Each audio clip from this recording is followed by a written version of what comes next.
તો ચાલો મિત્રો, હવે આપણે જવાનું છે વાડીએ, તો અમારા બ્લોગ ઉપર બન્યા રહેજો. તો આપણે નીકળી ગયા છે. આ ઇલાકાનું નામ છે મફતપરા. તો જોઈ શકો છો મિત્રો અમારી વાડી.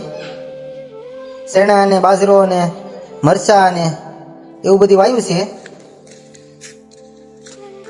જેટલામાં લહણ છે. તો આ આપણી વાડી છે, બરાબર. આ અમારી વાવ છે, જોઈ શકો છો મિત્રો.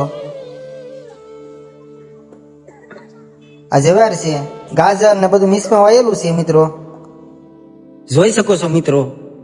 આ સોરા ફરીને છે એવું બધી જાડા મોટું. આ સોરા ફરી છે. આ કાનાભાઈ છે, પાડોશી વાળા, જોઈ શકો છો. ખેતરની ધ્યાન રાખવા વાળા દિલ્હી. હાલો તો મિત્રો, તમને એવી જગ્યા પર હું લઈ જવાનો છે ને કે તમને અખાતરો કરી લેવાની છૂટી ને કોઈ પણ માણા નથી ઉપર તમારે શેડા લઈ લેવાની છૂટી. કે વાત સાચી છે કે ખોટી? બાજુમાં હનુમાન દાદાનું મંદિર છે મિત્રો. તો મિત્રો, આ જગ્યા એવી છે ને, કાંઈ ગમે એવું વરસ હોય ને તો કોઈથી પાણી ન ડૂકે. આ કુવી એવી છે કે કોઈથી પાણી ન ભવિષ્યમાં ડૂકે.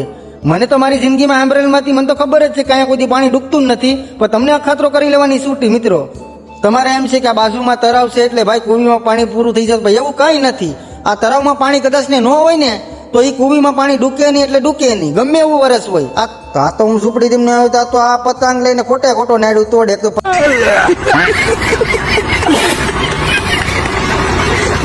પતંગ તો ઉડતી નથી. મેં તો વાડીએ આવીને કારી સાપી લીધી, પછી મેં કીધું બ્લોગ પૂરો કરીએ હવે. તો અમારો બ્લોગ સારો લાગ્યો હોય તો લાઈક કરજો, ફોલો કરજો ને શેર કરજો. જય માતાજી. નવા બ્લોગમાં મળશું.